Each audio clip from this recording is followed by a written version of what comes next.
Chapter 1. The Mr. Wells Mystery. Where's Mr. Wells? Why isn't he at school? It was Thursday, and Matt Johnson and his friend Linda Chapman looked at each other, surprised. They usually had history on Thursdays, but their favorite teacher was still absent. Nobody knew where he was. "Where can he be?" said Linda. "Remember, he disappeared after our visit to the castle," replied Matt. He looked at Linda and smiled. "Perhaps he's lost in time." "Shh, Matt," warned Linda. "The others can hear us." The two friends had a secret, and Mr. Wells was part of it. Thanks to their teacher's special computer software, Matt and Linda could travel in time. Their first adventure into medieval times was still fresh in their memory. Matt saw that Linda's open, friendly face was serious now. "Don't worry," he said quietly. "Nobody knows our secret." "Except Mr. Wells," said Linda. "Stop talking, Chapman. And Johnson, sit down." A thin man with an irritated expression came into the classroom. It was Mr. Briggs, the maths teacher. "No history today, but extra maths exercises for everybody," he said. The class groaned. Mr. Briggs was the strictest teacher in Greenwood Middle School, and his lessons were worse than medieval torture. "Come back soon, Mr. Wells," thought Linda. After school, Matt and Linda walked home together as usual. Greenwood was a quiet London suburb where people weren't too curious, and here, for now, the secret of their trip in time was safe. Outside her house, Linda said, "Matt, why don't you come in? Mom made a chocolate cake yesterday, and we can surf the internet." Linda was a computer fan and a chocolate cake fan. Her parents were divorced, and she lived with her mother, who made the best cakes in Greenwood. "Okay. Can I use your phone to call Gran? She worries if I'm late." Matt had lived with his grandmother since his parents' death in an accident some time ago. 10 minutes later, the chocolate cake still on their faces, the two friends were sitting at the computer. Linda switched it on, but then an unusual thing happened. Instead of the usual menu on the screen, a strong white light appeared. "What's this?" said Linda. "I hope it isn't a virus." "Look, it's Mr. Wells," said Matt, pointing at the screen. There was an animated picture of a familiar figure, a cartoon version of Mr. Wells. Suddenly, it spoke with Mr. Wells's voice. "Linda, Matt, help me. I'm stuck in the past.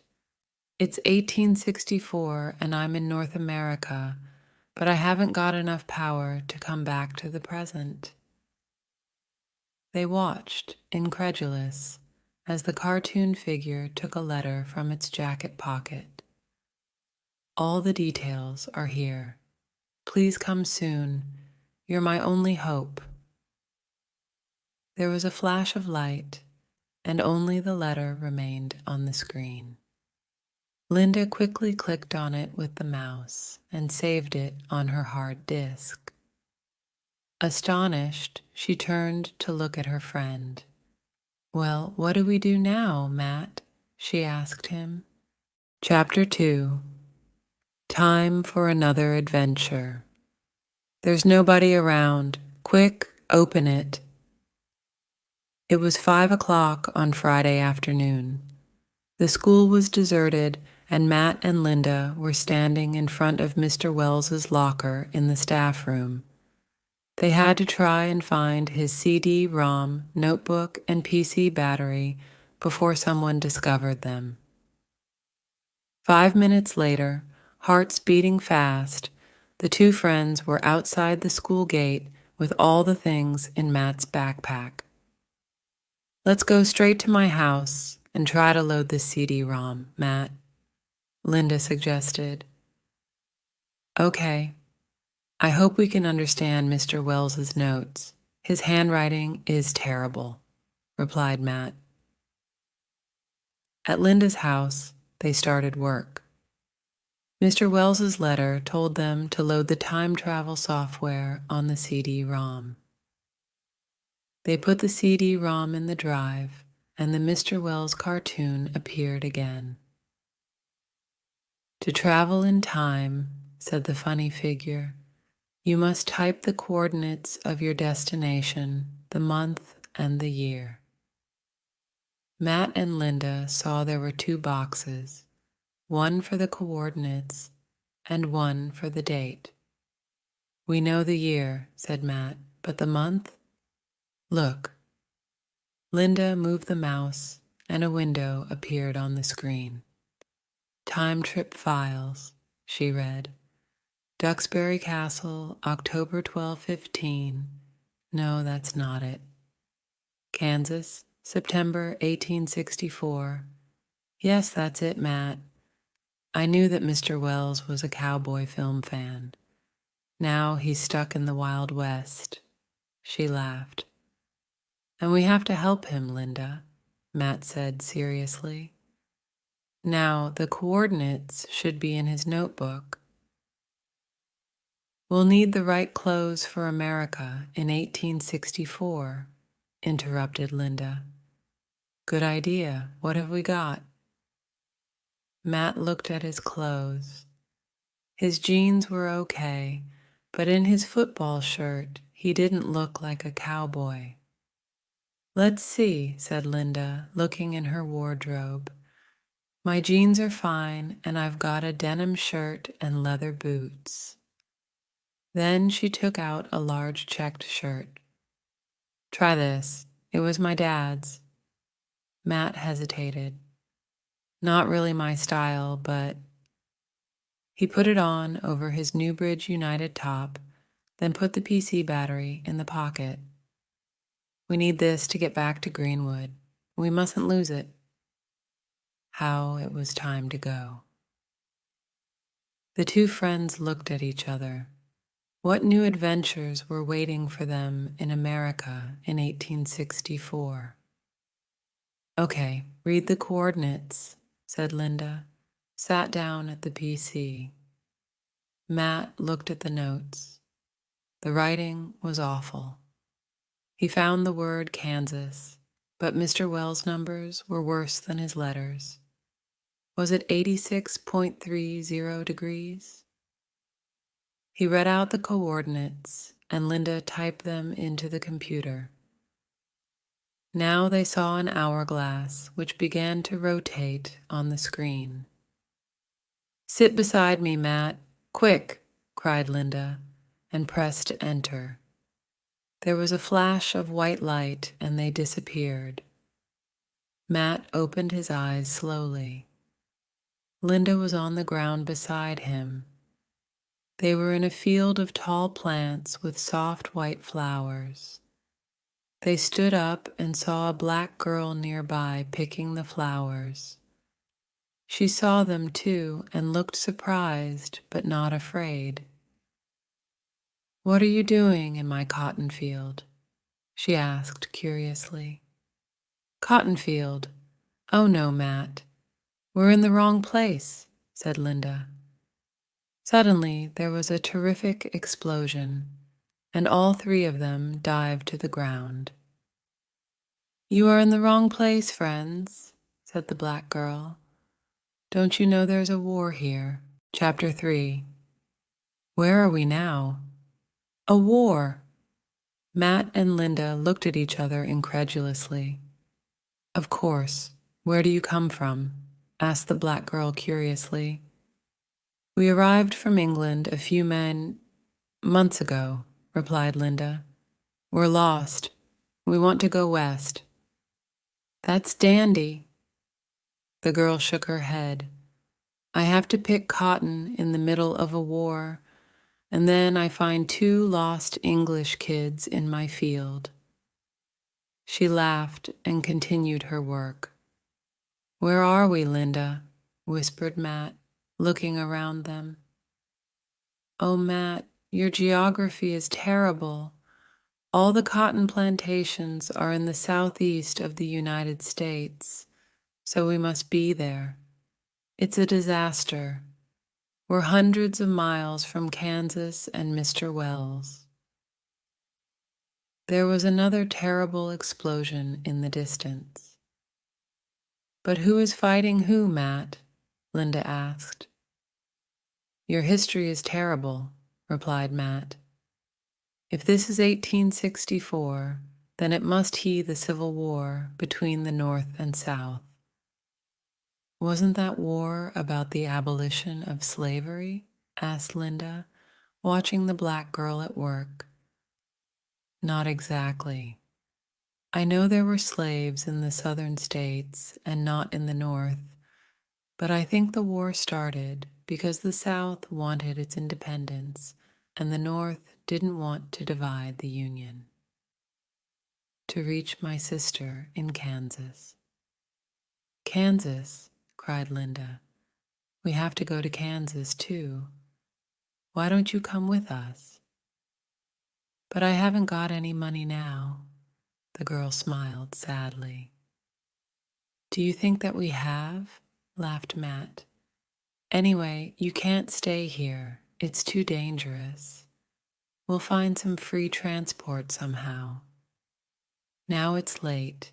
You need some food and a bed for the night, and I need to think. The girl looked at them, serious for a moment. Then she smiled. Let's go home to my house. Matt and Linda followed Dinah out of the field. The dark blue evening sky was colored to the west by the soft orange light of the sunset. That's where we have to go, said Linda, pointing. West to Kansas. But not tonight, said Dinah, pointing to the east, where the sky was red with fire. Tonight you're going to poor old Atlanta. As they walked towards the town, they met many wagons of sad, frightened people traveling in the opposite direction. Turn around, somebody shouted to them. Everybody has to leave. They're burning Atlanta. Don't worry, said Dinah to Matt and Linda. I live outside the town. Soon they arrived at a large white stone villa in an enormous park. I'm living in the big house now the master's dead, said Dinah.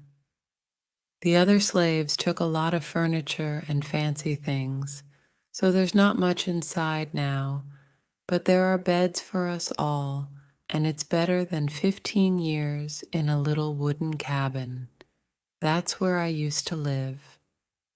Come in, eat, and sleep. In the morning, we'll decide what to do. Tomorrow is another day. Chapter 4. Matt makes a bet. Matt woke up. There was a strong smell of smoke. A fire? Gran. He jumped out of bed and then remembered where he was. The smoke was from the remains of city of Atlanta.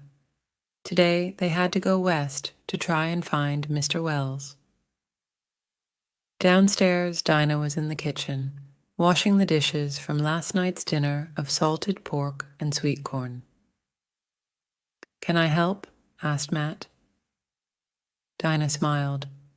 Don't you have, she hesitated, slaves in England? No.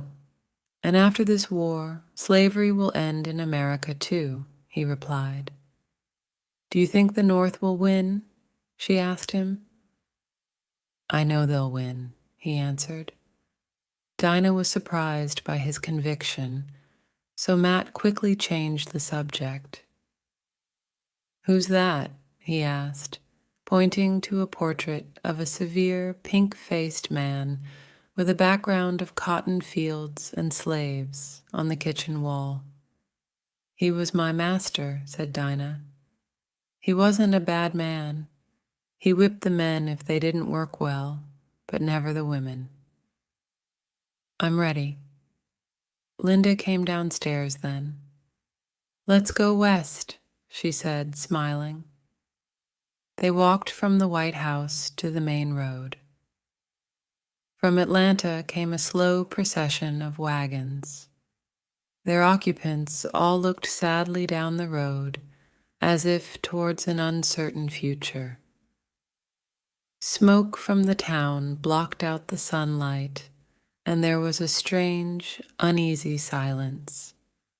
The wooden houses they passed were burnt, many reduced to ashes, and other buildings were damaged by the North's cannons.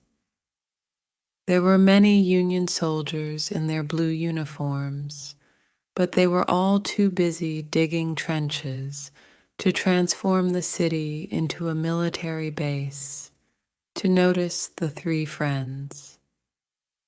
In the center, some of Atlanta's commercial buildings were still intact.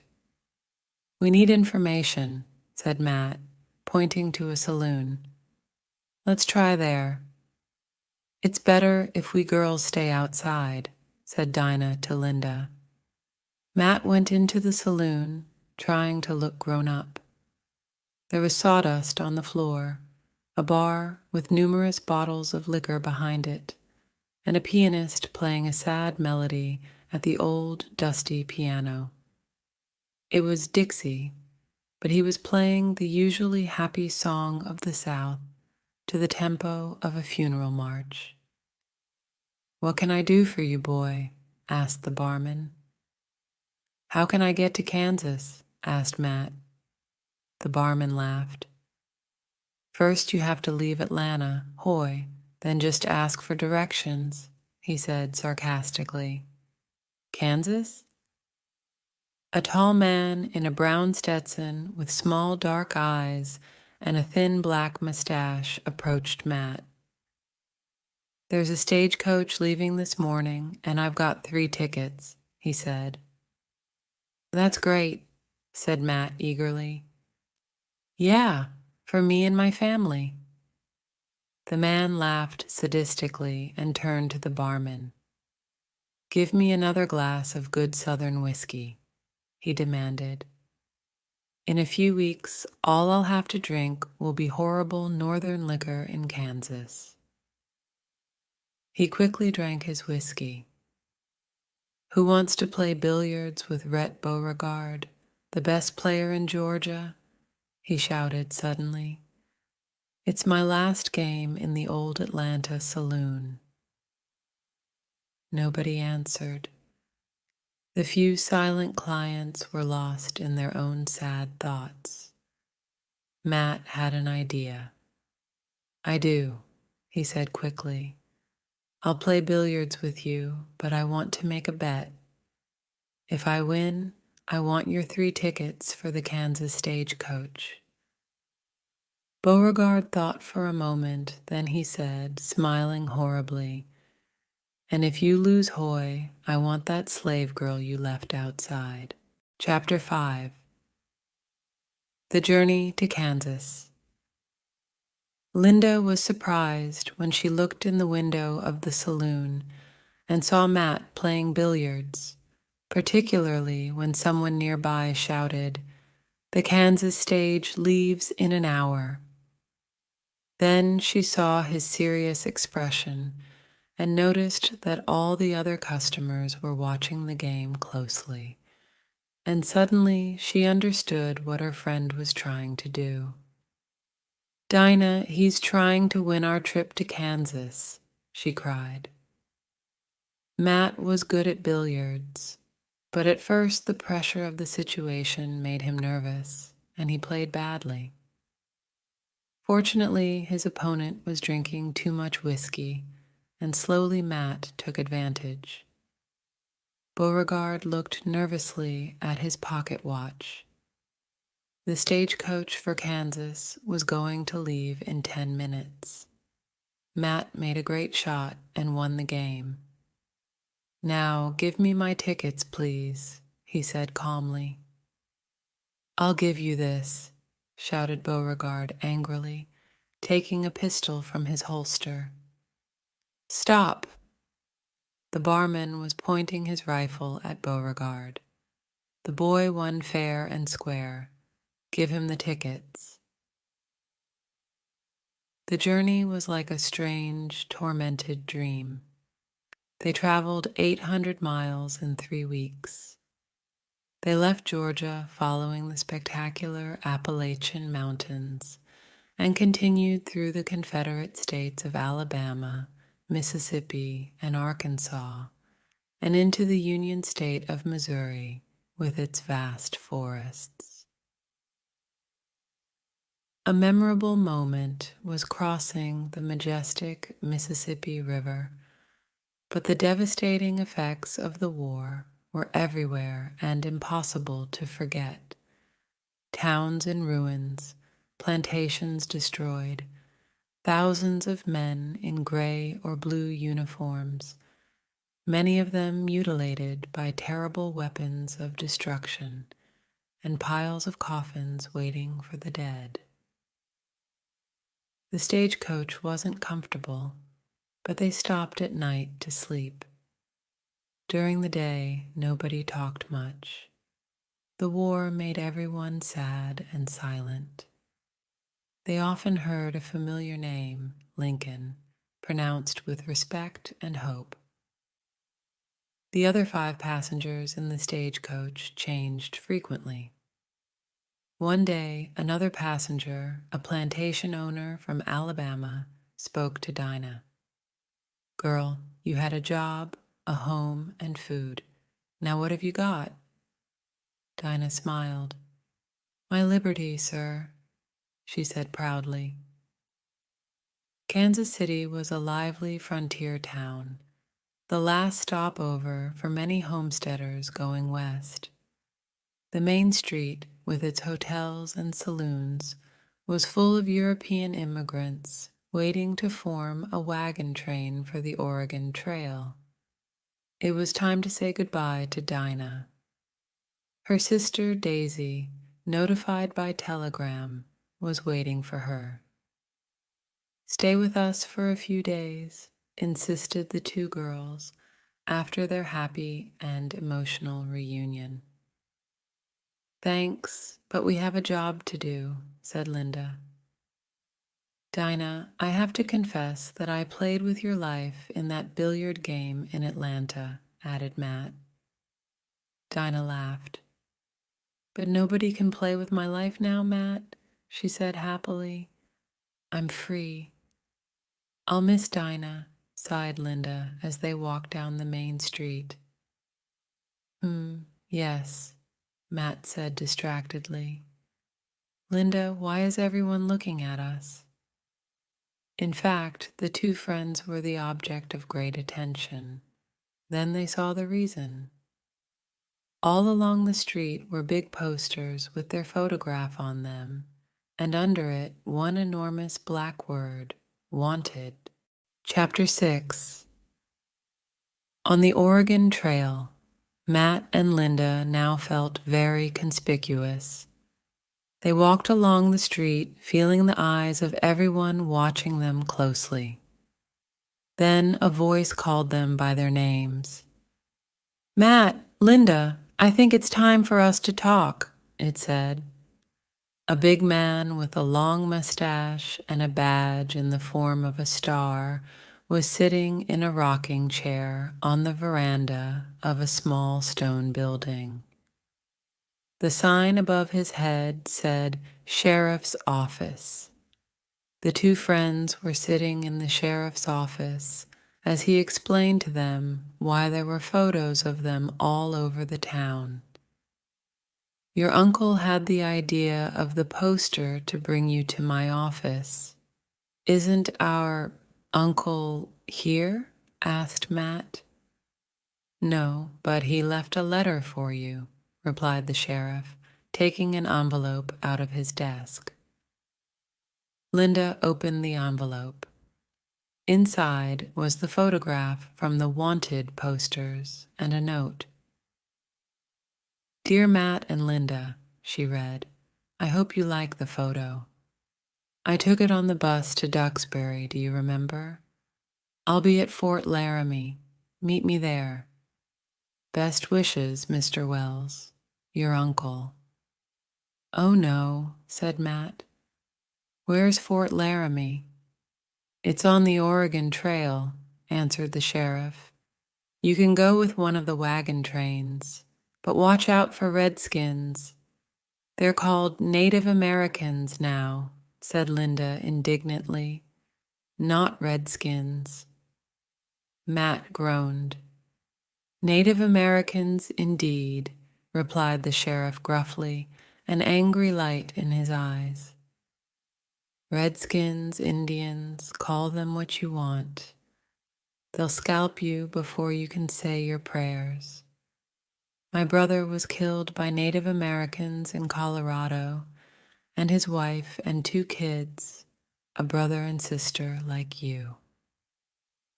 He looked at them sadly now as he polished his silver star. Linda was embarrassed and said nothing. "Good luck, kids. Now go and find a lift to Fort Laramie." Matt and Linda, now brother and sister looking for their uncle, were offered 2 places on the wagon of a young Irish couple, Sean and Molly O'Reilly. The next morning they left Kansas. A dozen covered wagons pulled by horses moved slowly across the vast Nebraska plains. Sean, a small, cheerful man, talked happily to Matt and Linda. His wife Molly, a thin, red-haired girl with big green eyes, was less enthusiastic about the trip. "This is the Oregon Trail," said Sean, "used by pioneers for 25 years to cross the Great Plains and the Rocky Mountains. We're going to Oregon to start a farm. We were farmers in Ireland." "It's a long journey," remarked Matt. "And dangerous," laughed Sean. "There are tornadoes in Nebraska, and then there are the Indians." Molly didn't laugh. She looked worried. "Our wagon is our home now," her husband continued, "and our fort if necessary."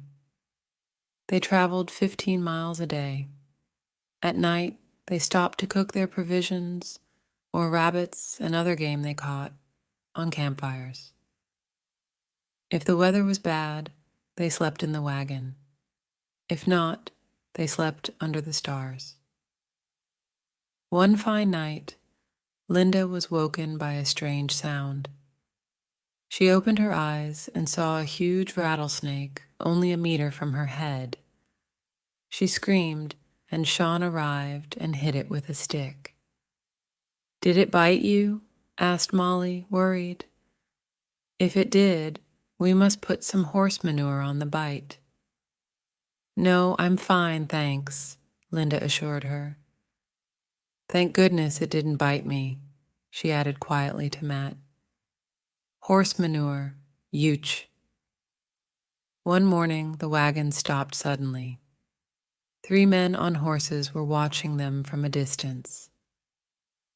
"Indians," said Sean, preparing his rifle. As the 3 riders came nearer, Matt and Linda saw from their fierce, proud expressions that they were indeed Indians. They were dressed in simple leather clothes, rode without saddles, and carried knives and tomahawks in their belts. "Don't shoot, Sean," whispered Molly. "They're going away. Look." Matt and Linda, nervous but curious, watched the Indians pass in silence. Now they really were in the Wild West. Chapter 7. At Fort Laramie. Their journey continued under a cloud, the fear of an imminent Indian attack. But there was no sign of the Indians until, one evening at sunset, the ground seemed to start moving. "What's happening?" shouted Linda. "Buffalo!" Matt pointed to the horizon where a herd of the biggest creatures on the plains was running across the trail. "They're escaping," shouted Sean. "Look, some have got arrows in them. It's a hunt. The Indians aren't far away." Next morning, Matt saw some hills in the distance. "They're the Laramie Mountains," said Sean. "Tomorrow we'll see the fort and your uncle." The high wooden walls and watchtowers of Fort Laramie appeared like a mirage in the wintry sunlight of the prairie. A blue and red flag danced in the cold wind.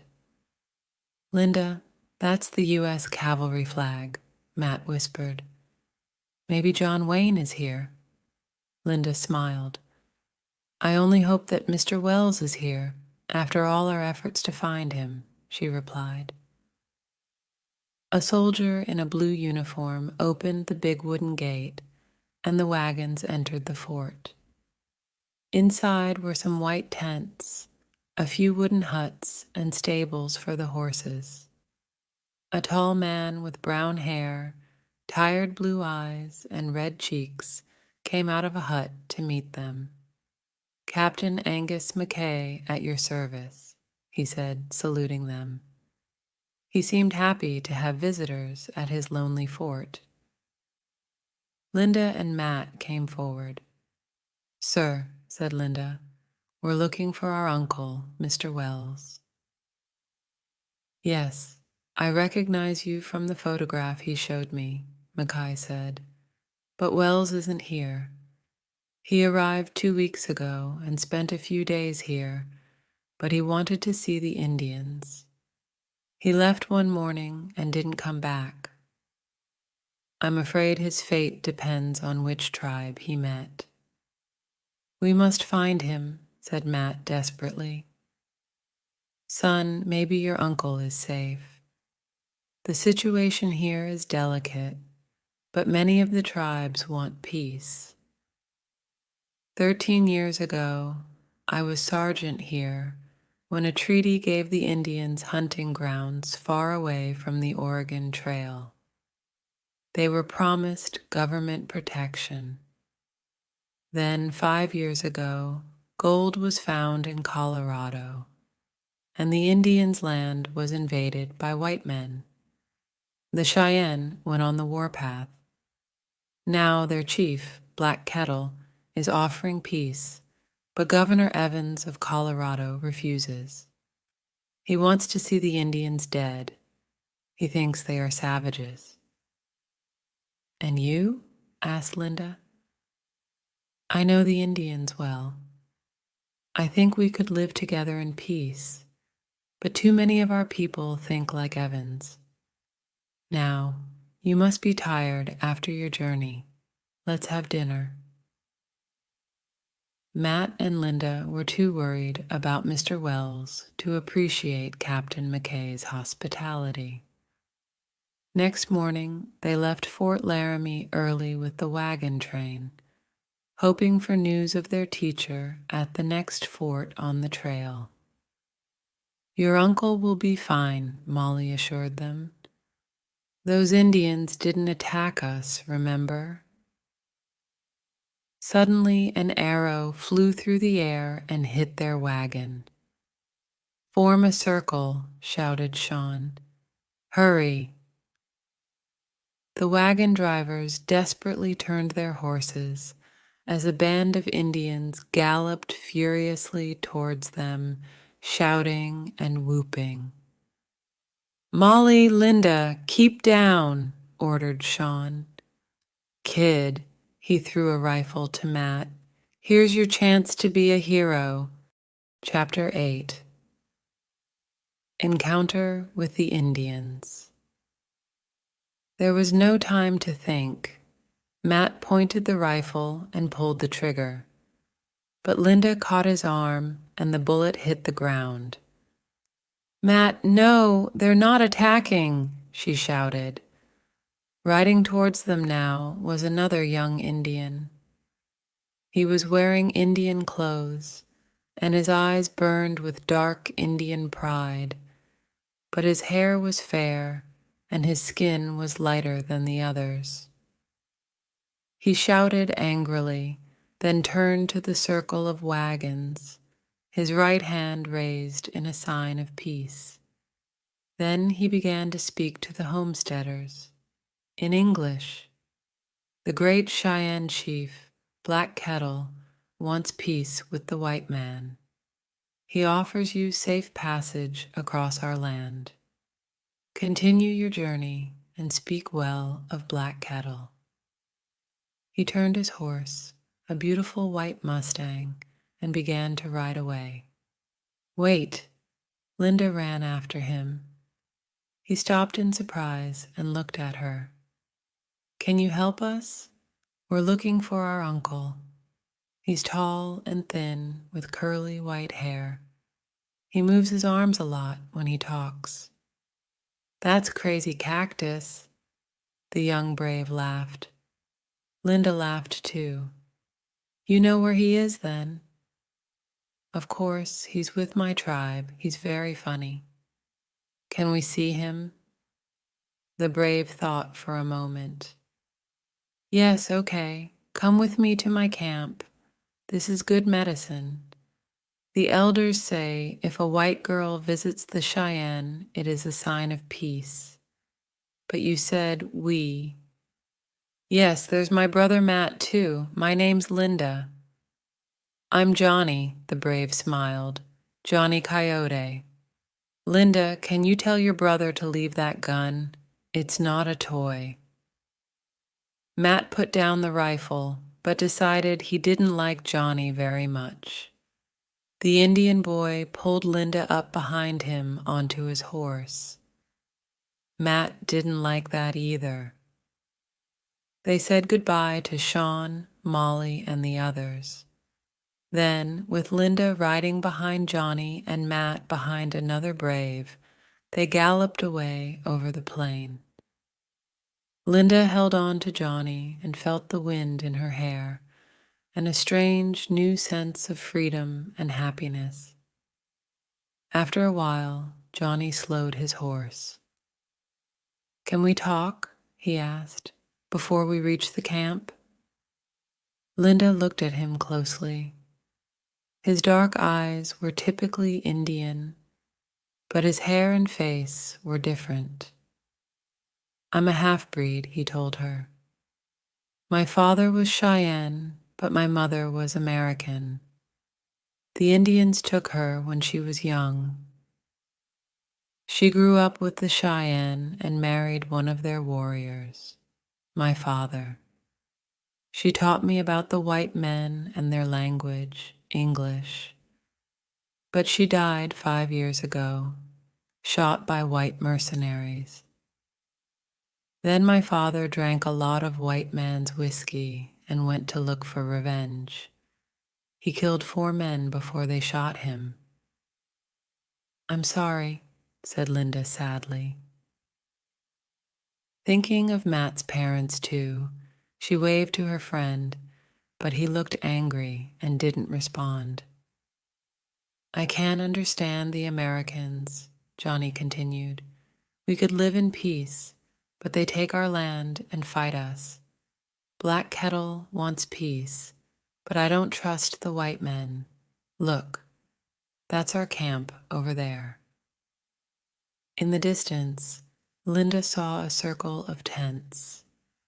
Their long journey was finally at an end. But before they returned to Greenwood with Mr. Wells, she wanted to spend some time with the Native Americans and with Johnny Coyote. Chapter 9. Among the Tis-Tis-Tas. They rode slowly towards the camp. They were almost there, but Johnny wanted to prolong their conversation. I'm sorry about the attack. Our men are away hunting, and the young braves wanted to prove their courage. Fortunately, I followed them and stopped them. Were you frightened?" "Not really," replied Linda. "It was like a film." "What's a film?" asked Johnny. "Er, something that isn't real," said Linda vaguely. "In films, the Indians are usually the bad guys, but I know it's not true." Johnny didn't understand, but he liked Linda's smile. "We are not bad," he said with pride. "The Americans call us Cheyenne, but that is the Sioux name for us. Our real name is Tsististas, the magnificent people. Tsististas," he shouted suddenly. Matt heard these strange words and saw that they produced a sea of movement in the camp. He counted 30 teepees, and now from the entrances about 100 women and children came out to greet them. He watched Johnny jump from his horse and help Linda to descend. All the camp listened as Johnny explained why these white children were with him. "This is wonderful," said Linda, looking around. "Marvelous," said Matt sarcastically. Some of the Indian children laughed at his funny voice. "Matt, it's a fantastic opportunity for us to see the Native Americans' life, and Johnny is an excellent guide." "He can guide us to Mr. Wells, then. I can't see him anywhere," replied Matt dryly. "I'm sure we'll see him later. What's your problem, Matt?" Matt's problem came towards them at that moment.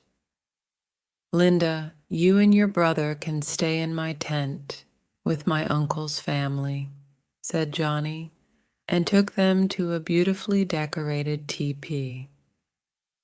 "These are pictures of tribal legends," he explained, pointing to the designs. "What's this?" Matt indicated a long stick at the entrance. Then he saw the black hair on it. "Scalps," said Johnny seriously, "from our enemies, the Pawnee. Take a scalp, and you take the person's spirit. Your enemy can't go to the happy hunting ground." He saw Linda shiver. "It's our custom," he said simply. A warm fire burned inside the teepee, and Matt and Linda felt tired after their dramatic day. "Why don't you sleep now?" suggested Johnny. "I'll wake you for dinner." Dinner was when the men returned from hunting. It was dark, and from a large fire in the middle of the camp came the smell of roast buffalo meat. The men observed their strange visitors closely, and Matt and Linda noticed a familiar, fierce, proud expression on many of their faces.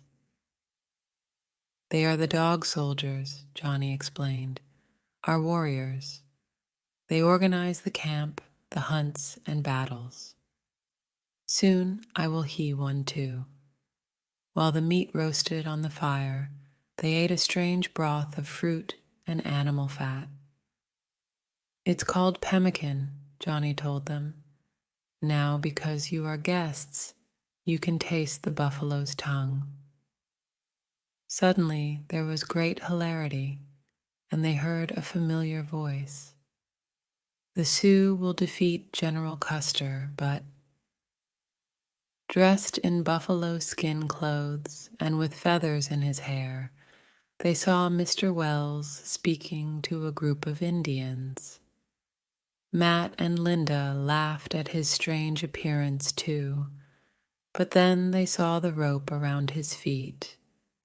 Mr. Wells saw them and shouted to them, "Matt, Linda, thank heavens you're here. I'm a prisoner." Chapter 10. A Dramatic Night. When Mr. Wells spoke to them, the dog soldiers moved towards him and pulled him away. Matt and Linda watched nervously as Johnny and the dog soldiers argued. "Johnny didn't tell us Mr. Wells was a prisoner," said Linda desperately. "Don't worry," said Matt. "I've got an idea. Later tonight, you distract Coyote, and I'll try to free Mr. Wells. I saw where they took him." "Be careful, Matt," said Linda worriedly. "Shh," he whispered. "Here's Coyote." "Let's go to my teepee," said Johnny. "I convinced the warriors that you are good medicine. You can stay in our camp, but you can't see your uncle." "But we came here to take him home," said Linda angrily. "Come with me. I'll explain," replied Johnny. Inside the tepee was full of smoke from the fire and from Johnny's uncle's wooden pipe. They sat with the family, and Johnny told them, "The elders think your uncle has special powers. He talks about our future, and I translate for them. He says the Indians will meet a terrible fate, that the white men will exterminate us, and he gives many details. The elders think his presence protects us, and he is good medicine because he entertains the tribe. But if he leaves the camp, it could be disastrous." "But why can't we see him?" asked Linda. "Because you will disturb his powers, the elders say. Now you must smoke my uncle's pipe with him. It's a sign of respect." "No thanks," said Linda. "I don't want to smoke." "I'll try it," said Matt, taking the pipe. "We believe that the smoke takes our desires to the spirits," said Johnny. Matt smiled. His desires were to free Mr. Wells, return to Greenwood with Linda, and say goodbye to Johnny Coyote. He inhaled from the pipe and started to cough violently. Everybody laughed. It was time for bed. Linda looked at Matt, who nodded his head. "I want to talk," she said to Johnny. "Let's go outside." "Okay," said Johnny, curious, and they went out. When the other Indians in the teepee were asleep, Matt silently went to search for Mr. Wells's tent, protected by the dark of the night. Inside the teepee, it was dark, but he saw a figure on the ground. "Mr. Wells, it's Matt," he whispered. The figure stood up, and with horror, Matt saw a creature, half man and half buffalo, with horns and a tail. Meanwhile, in the moonlight, Linda was speaking angrily to Johnny. "You're right," he said after a moment. "I was wrong. I didn't tell you the truth, but I wanted you to come with me." He was looking at her with a strange light in his dark eyes, and she forgot why she was angry. "Linda, I want you to listen to a poem," he said, and his voice began to fill the silence of the plains. "Beautiful flowers, red, blue, and yellow. Let's walk among the flowers. The wind blows the flowers. The flowers dance like girls. The girls are sweeter than the flowers." "That was beautiful," she said, smiling at him. "You are my prairie flower, Linda," Johnny told her, serious now. "Soon I will be a warrior. Then I can have a wife. Will you?" Suddenly, a monstrous scream echoed through the sleeping camp. "Matt!" cried Linda. Chapter 11. The Road to Sand Creek. The camp was suddenly full of activity. Braves were running out from their teepees, and in the dim light from the campfire, Linda saw a strange figure with horns and a tail. The strange screams were coming from this creature. "Whoa, what is that?" she stammered. "That's the shaman," Johnny replied. "Your uncle is staying in his tent." Linda shivered, but Johnny assured her. "He's only a man in a hat with buffalo horns, and with a buffalo's tail for a belt. The Great Spirit, Wakantanka, gave him special powers. He knows the tribal rites and secret medicines, and he can communicate with the spirits." "But why do they keep my uncle in his tent?" asked Linda. "The shaman stays with your uncle to produce good medicine against his terrible predictions." He watched the strange screaming figure in the distance for a moment. He is angry now. I hope your brother didn't do anything stupid. Let's go back to the tent." Linda's heart was in her mouth.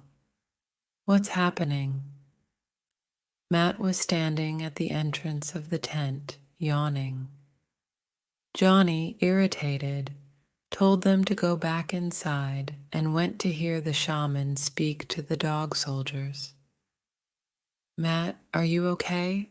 whispered Linda when they were alone. "Yes, I saw that minotaur and ran back to the tent. I pretended to wake up when you arrived with Coyote," he replied. "I don't think anyone saw me." "Johnny is suspicious," said Linda. "And Matt," she looked away, embarrassed, "he wants to marry me." But Matt didn't have time to comment. At that moment, 2 Indians on horses arrived in the camp shouting instructions, and suddenly everyone in the camp was running here and there, following a precise procedure. The dog soldiers gave orders, and in a few minutes, the Indian camp didn't exist. The contents of each teepee were packed on a travois, a wooden frame on 2 teepee poles pulled by a horse. Johnny returned. Someone disturbed the shaman. He looked at Matt closely. "Now we must go south to a new camp. These are Black Kettle's orders." Matt and Linda had no choice but to leave with the others. During the journey, they were separated from Mr. Wells, but Matt saw the shaman carrying a familiar object. "Look, Linda, he's got Mr. Wells's portable computer," he whispered. They traveled on through the dawn. Linda thought of home, her mom, school with Matt. The night under the moon and Johnny's poem seemed like a dream. Johnny, unhappy and irritable now, rarely spoke to her. Linda wasn't sad. Her life was in Greenwood, but she didn't want to lose his friendship.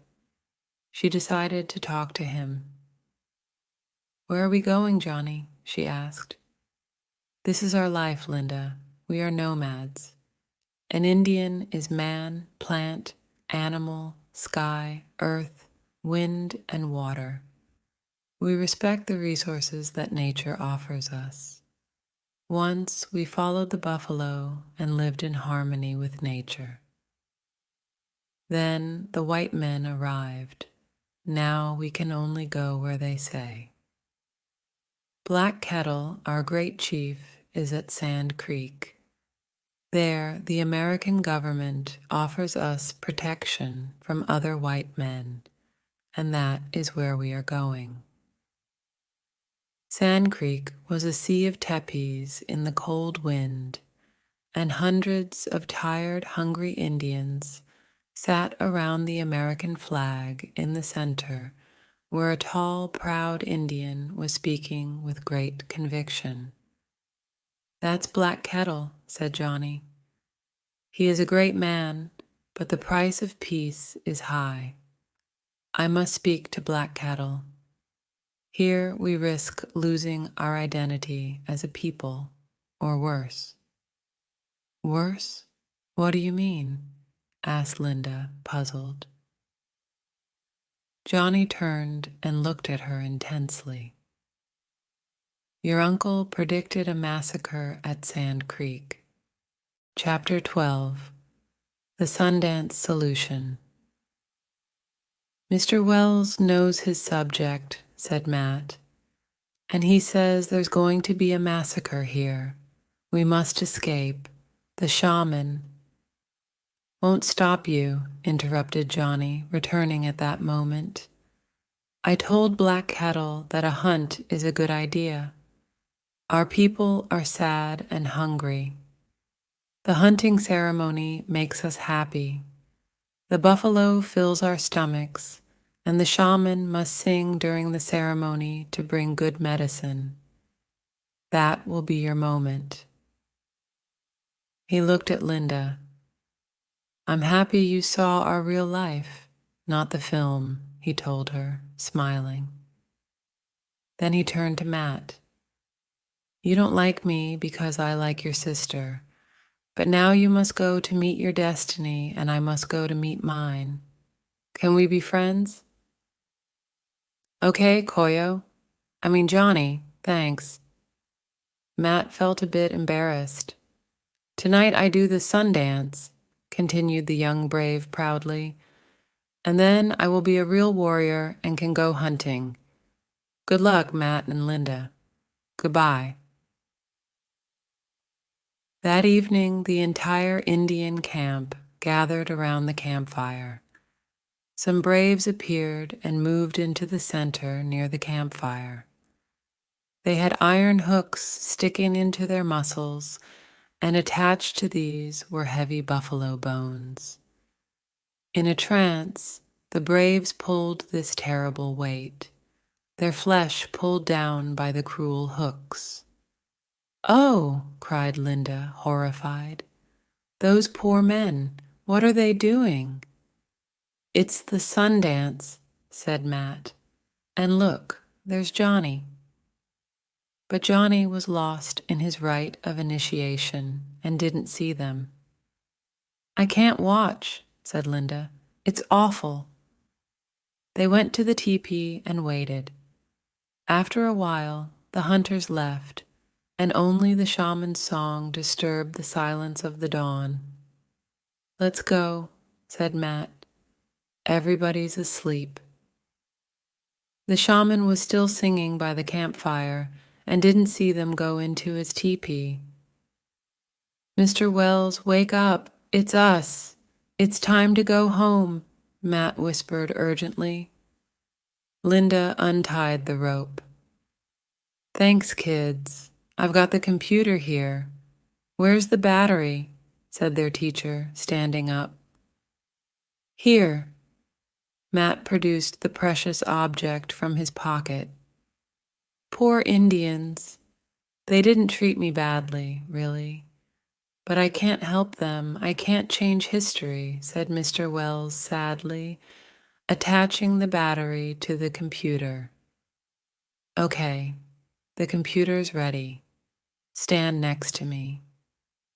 They heard a distant bugle, then the sound of guns. The shaman ran into the entrance of the teepee, a terrified expression on his old face.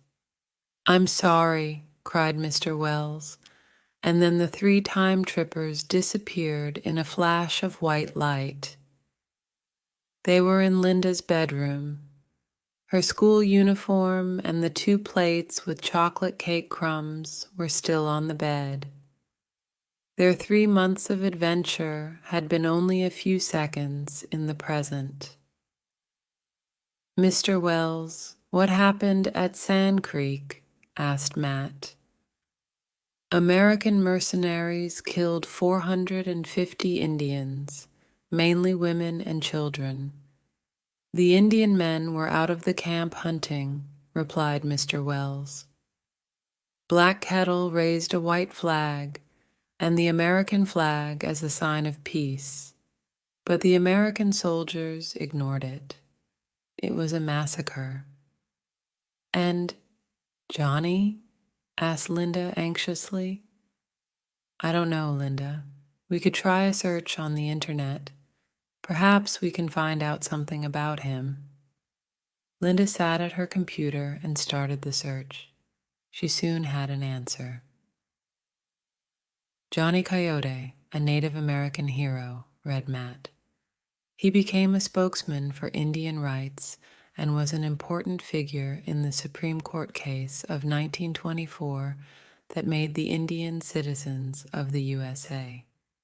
His work was continued by his daughter, Linda. Look, he didn't forget you. He gave his daughter your name. Linda smiled sadly, then continued reading. It also says, his horse, Matt, appeared in many films. He didn't forget you either, she teased. The doorbell rang. That will be my mom. She finishes work at 6 o'clock, said Linda. Oh, good. Now I can try her famous chocolate cake, said Mr. Wells. Matt and Linda laughed. Okay, but you can explain why you're here dressed in buffalo skins with feathers in your hair, said Matt.